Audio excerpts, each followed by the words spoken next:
Bueno, esto que estamos resumiendo acá tiene mucho de lo que acabamos de hablar, digamos. Pasa que uno se entusiasma hablando y en realidad corresponde con esta filmina, pero estamos hablando de que en el muestreo aleatorio simple hay un único error de muestreo y en el muestreo estratificado el error de muestreo depende de cómo yo distribuyo la muestra a lo largo de los estratos. Eso es lo mismo que vimos recién en las expresiones y en la explicación, está puesto en palabras. Y después viene la segunda pregunta, es decir, bueno, ¿cómo determino yo el tamaño de la muestra global? Después lo distribuyo, pero ¿cómo hago para determinar el tamaño de muestra global?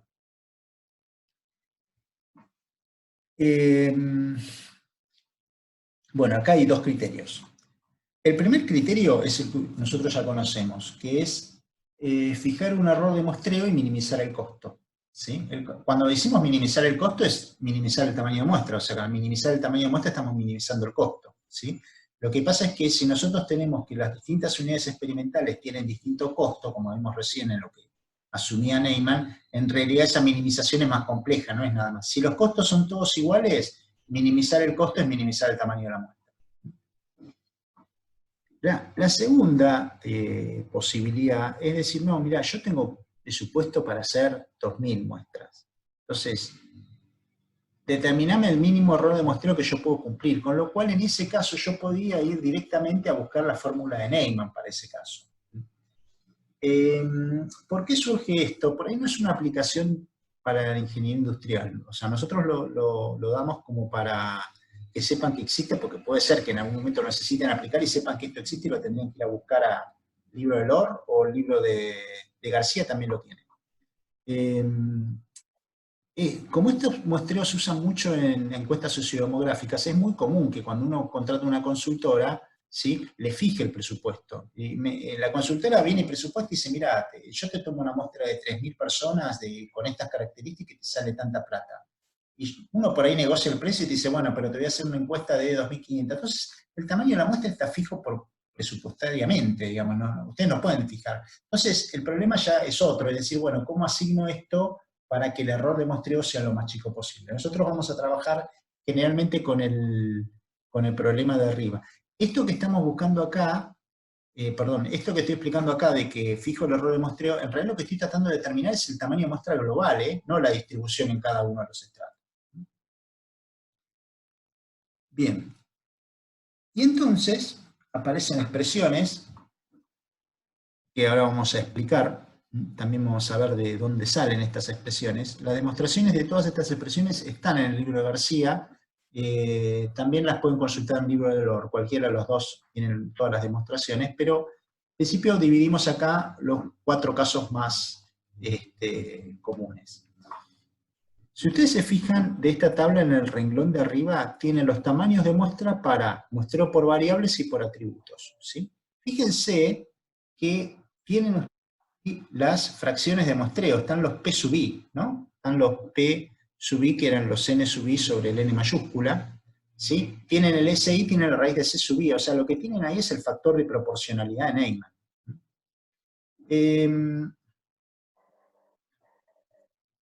Fíjense la expresión, ¿sí? La expresión, esperen que no encuentro el color, acá está.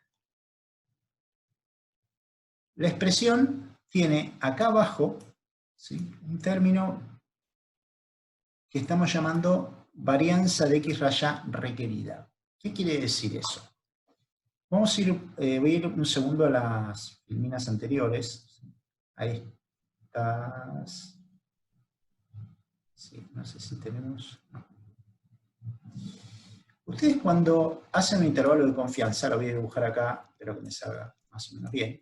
Ustedes tienen en general, en el medio tienen la estimación de X raya en el medio del intervalo, y después tienen un error de muestreo para los dos lados.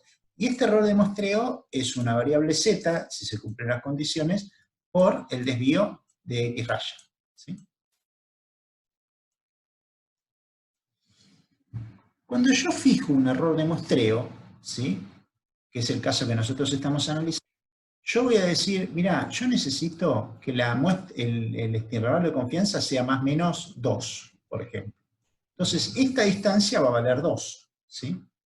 Para que esta distancia valga 2, voy a poner voy a borrar esto, voy a poner 4. Esta Z es constante, podemos ponerle, si quieren para 1,96, le podemos poner para 0,95 es 1,96, ¿sí?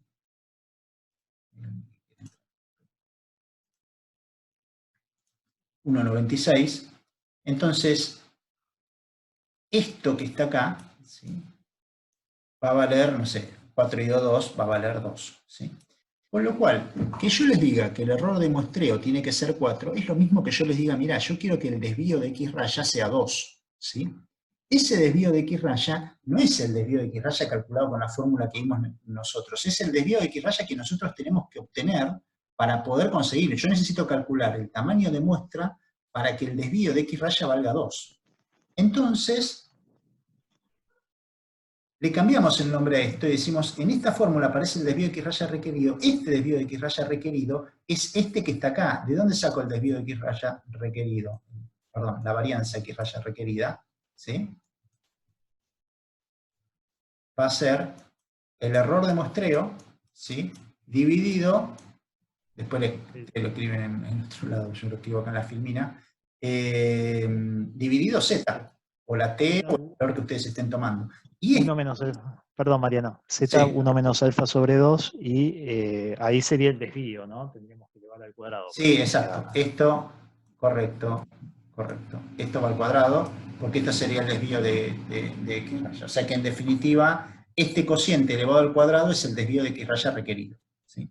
Lo que pasa es que si nosotros le ponemos en la fórmula E dividido Z, después no terminan entendiendo lo que están haciendo. Y en realidad lo que están poniendo acá es cuál es el desvío de X raya que ustedes tienen que poner para que ese sea el valor. La demostración de esta fórmula no está en el libro de García, pero está en el libro de Lohr, no es muy complicada, de todas maneras le podemos creer, y no es algo que esté fuera del alcance de cualquiera de nosotros. De hecho, si nosotros lo pusiéramos como trabajo práctico, en media carilla sale, no es algo complicado para entender. Si nos vamos a muestreo por atributos, el concepto es exactamente el mismo, nada más que este error de muestreo va a ser en realidad un error de muestreo en términos de proporciones, ¿sí?, un 0, algo, ¿sí? Y está el mismo concepto que teníamos antes, o sea, tienen el desvío estándar, que ahora el desvío estándar era la raíz de P por 1 menos P, con lo cual ya queda reemplazado por esto, ¿sí?, los pesos de la población y las raíces cuadradas de cada uno de los costos. Con lo cual, estos dos casos de arriba engloban todo lo que nosotros acabamos de ver. Y en la mayoría de los casos, donde los costos son iguales, porque yo asumo que los costos son iguales, lo que tienen que hacer, pueden simplificar a las fórmulas que ustedes tienen abajo, ¿sí? Es decir, si estos costos son todos iguales, yo puedo simplificar estos valores con estos valores que están acá, porque son todos iguales, y la expresión resultante de eso es esta expresión que tienen acá abajo, que es la expresión que generalmente usan y es la expresión más habitual, ¿sí? Pero sepan que hay una expresión equivalente para cuando hay costos que tiene además en cuenta, tiene en consideración esto. Pero esta expresión y este es un caso particular de la expresión de arriba. Digamos, con darle solo a la de arriba, ustedes deberían poder hacer toda la ejercitación y simplificar los costos cuando no los tengan. No sé, Javi, si... No, a ver, podemos recapitular un poco. Sí. O sea, nosotros partimos, tenemos que hacer un estudio. Entonces, nosotros cuando hacemos un estudio necesitamos definir un intervalo de confianza para estimar la media, por ejemplo. Entonces, sabemos a priori que queremos trabajar con determinado nivel de confianza y necesitamos una determinada precisión en esa estimación del intervalo de confianza. El requisito de precisión que tenemos va a ser E, ¿no? La semiamplitud del intervalo. El nivel de confianza nos va a permitir saber cuál es el Z, en definitiva, que voy a tener allí, ¿no? Entonces, con esos datos, calculo el D cuadrado que requiero. ¿Bien? Entonces, ya con esa varianza para X barra que vamos a requerir, vamos a determinar cuál es el tamaño de muestra global con esta expresión. Recuerden, como dijimos, esta expresión de dónde se deduce. Es lo que hacemos en este caso, esta fórmula está hecha con el criterio de decir, fijado una varianza, un d cuadrado requerido, mantengo eso constante como restricción, entonces voy a minimizar mi costo de muestreo. Bien, mis variables es el n y la asignación óptima después a cada uno de los estratos. Y de ahí surge esta fórmula. Y como vimos conceptualmente, siempre los estratos que vimos en el slide anterior, los estratos donde voy a tomar más muestras son los que tienen mayor variabilidad, mayor tamaño del estrato y menor costo de muestreo asociado. Así que creo que un poco ahí resumimos todo, y es exactamente análoga la fórmula para atributos. Exacto. Está perfecto. Ahora, cuando terminemos con esto, nos queda un slide más, me parece, y vamos a ver un par de ejemplos resueltos como para bajar un poco a tierra y poderlos interpretar.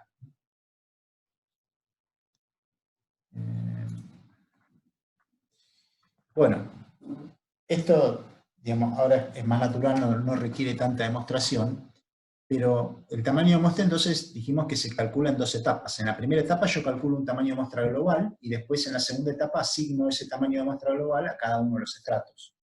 Esta es la asignación, ¿sí? Donde siempre que pueda tendría que usar la fórmula óptima de Neyman, pero me voy a las columnas de la derecha, ¿sí? A la columna de la derecha, donde en definitiva lo que yo tengo es la misma asignación que vimos antes, pero expresada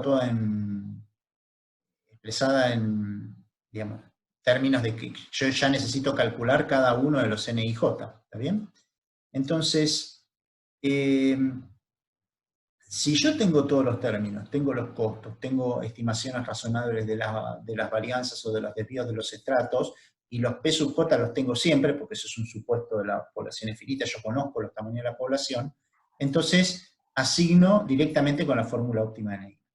Después hay una fórmula óptima de Neyman que es sin los costos, que es lo que generalmente no tenemos, salvo que tengamos muestreo en áreas muy grandes con distintos costos, donde en principio lo único que se hace es simplificar estos dos términos y nos queda esta expresión que está acá.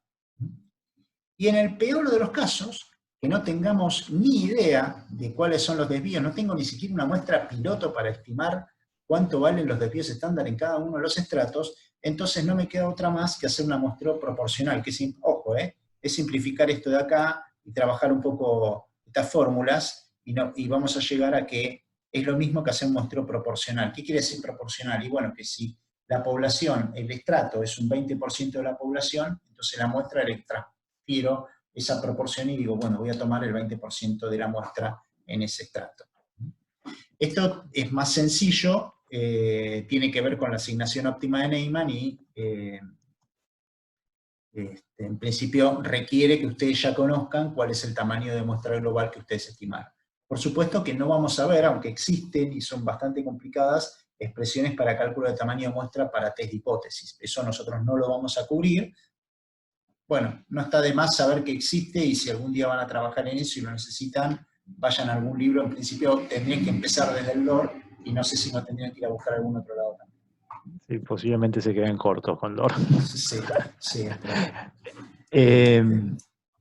A modo de resumen de esto, Mariano, lo que Sí. podemos decir es que tiene sentido aplicar el muestreo proporcional cuando, por un lado, a priori sabemos o suponemos que los estratos no tienen diferencias en cuanto a la variabilidad, o sea que tendrían la misma dispersión. ¿Ok? O digamos, si gráficamente podemos visualizarlo como que tengo una distribución, imagínense una normal asociada a cada estrato, esas normales diferirían en cuanto a su media, pero tendrían el mismo desvío. Si fuera ese el caso, que los desvíos son iguales, directamente vamos por muestreo proporcional. ¿Bien?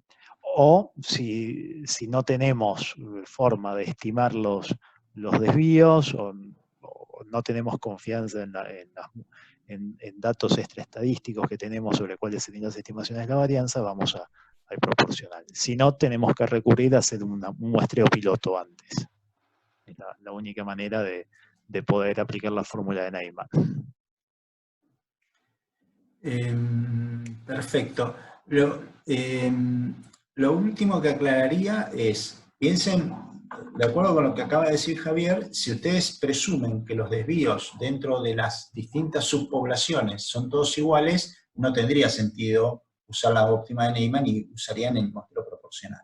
Si ustedes presumen que las medias además son iguales, o sea, no solo los desvíos, sino las medias, entonces no les conviene hacer el muestreo estratificado, pueden hacer un muestreo aleatorio simple, porque cuando hablamos de que convenía estratificar, decimos que estratificamos porque las medias de las poblaciones o de los estratos son distintas entre sí. Cuando decimos que hay heterogeneidad entre los estratos, estamos diciendo que las medias son distintas. No importan los desvíos estándar. Los desvíos estándar pueden ser más grandes, distintos, todos iguales, todos distintos, no importa.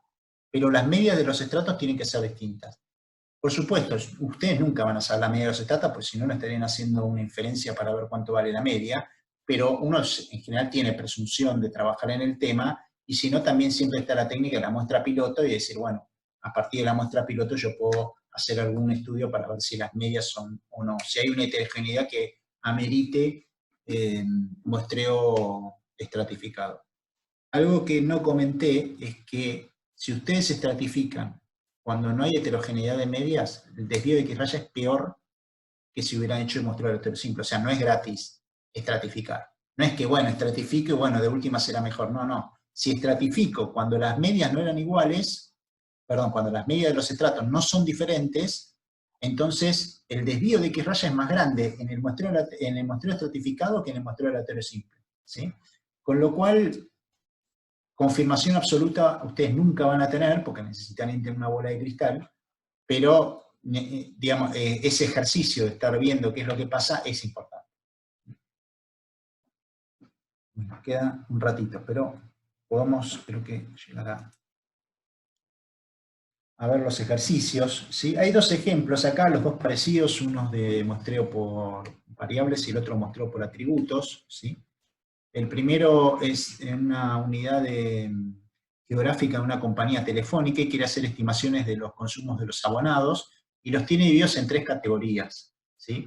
Es razonable pensar que el consumo medio de los residenciales no es el mismo que el de los comerciales y no es el mismo que el de los profesionales. O sea, no hay que hacer, es bastante intuitivo, no necesitan hacer una investigación a fondo sobre el tema. ¿Sí?